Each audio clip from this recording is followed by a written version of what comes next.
Hey guys, welcome back. Thank you so much for watching another video. I appreciate any new subscribers. Welcome to the channel. And I wanted to say last time we went through half of Matthew 21 where we talked about a bunch of stuff. Jesus riding in on the donkey, the people yelling Hosanna.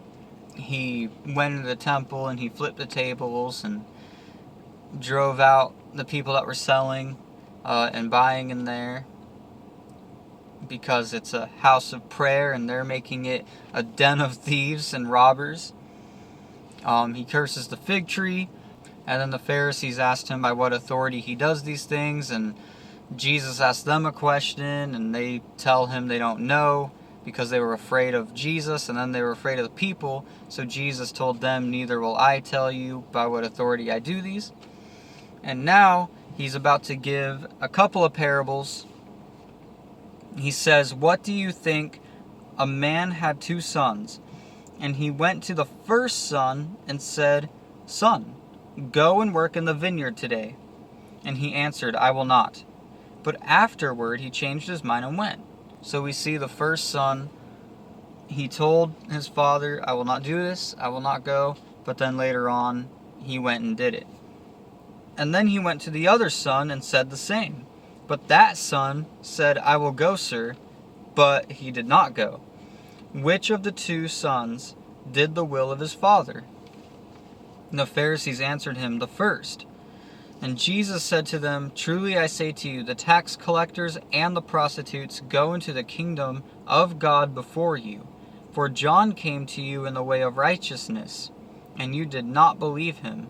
But the tax collectors and the prostitutes believed him, and even when you saw it, you did not afterward change your minds and believe him." So he's telling the Pharisees, I told you to go and do this. I told you to accept me, to believe in me, and you did not do it. So I went to my other son and asked him, and that's the prostitutes and the tax collectors and the sinners, and they followed him and believed in him. They're doing the will of the Father. And then Jesus pointed out, even when you saw it, you did not change your ways and believe. And then he gives them another parable. "Hear another parable. There was a master of a house who planted a vineyard and put a fence around it and dug a winepress in it and built a tower and leased it to tenants. And then he went into another country." So he planted a vineyard, he built a tower, he leased it to some tenants, and then he left. When the season for fruit drew near, he sent servants to the tenants to get his fruit. And the tenants took his servants, they beat one, killed another, and stoned another. Again he sent other servants, more than the first, and they did the same to them. Finally, he sent his son to them, saying, "They will respect my son." But when the tenants saw the son, they said to themselves, "This is the heir. Come, let us kill him, and have his inheritance." And they took him and threw him out of the vineyard and killed him. When therefore the owner of the vineyard comes, what will he do to those tenants? The Pharisees said to him, "He will put those wretches to a miserable death, and let out the vineyard to other tenants who will give him the fruit of their seasons." It's like they understand what he's saying, and they're like telling him what's going to happen, and they don't even they're not registering it. Jesus said to them, "Have you never read in the scriptures? The stone that the builders rejected has become the cornerstone. This was the Lord's doing, and it is marvelous in our eyes." That is Psalm 118 verse 22, and we can go and read that. The stone that the builders rejected has become the cornerstone. This is the Lord's doing, it is marvelous in our eyes. And then one of my favorite verses. "This is the day that the Lord has made, let us rejoice and be glad in it." I know that doesn't really have anything to do with this, but it doesn't matter. Every day is the day the Lord has made, so let us rejoice and be glad in it. That is all I needed to say about that.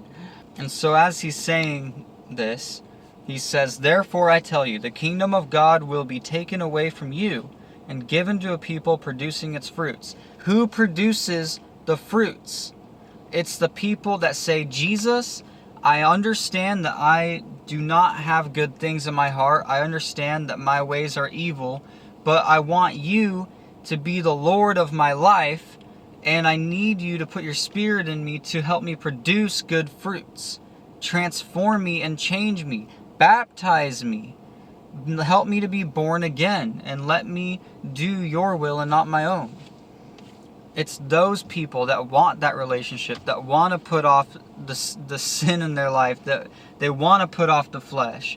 Those people that hate their own sin and love Jesus and want to see Jesus and be in his kingdom, those are the people that are going to produce the fruits. The other people, the Pharisees, the Sadducees, the chief priests, all those, they're conspiring on how to kill Jesus because they're hurting what they've believed for so long.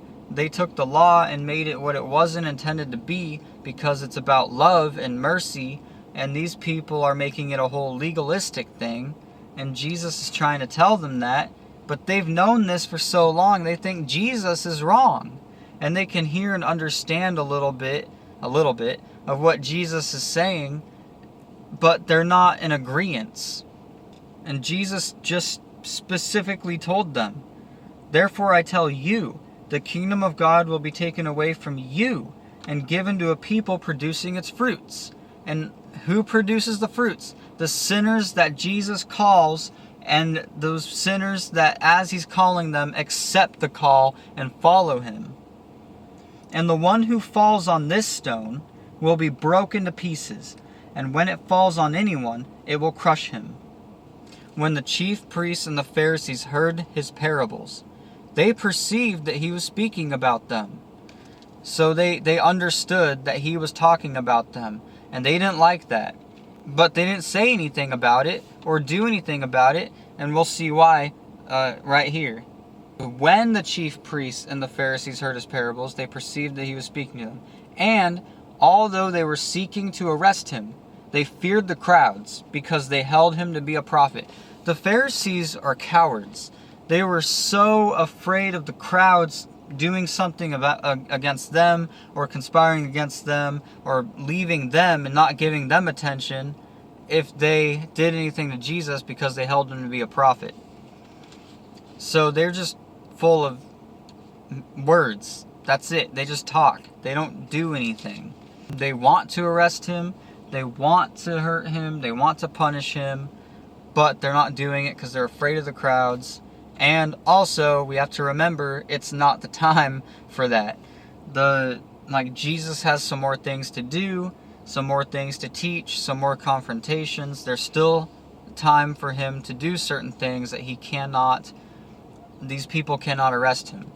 That's pretty much it as far as these two parables to finish Matthew 21. The next chapter is going to begin another parable, which is one of my favorites, about the wedding feast. It's really cool. So we'll see how far we get into that tomorrow. But I hope you guys have a blessed day. And yeah, I hope if you have any prayer requests, put them down in the comments. I hope you guys stay blessed. Thank you.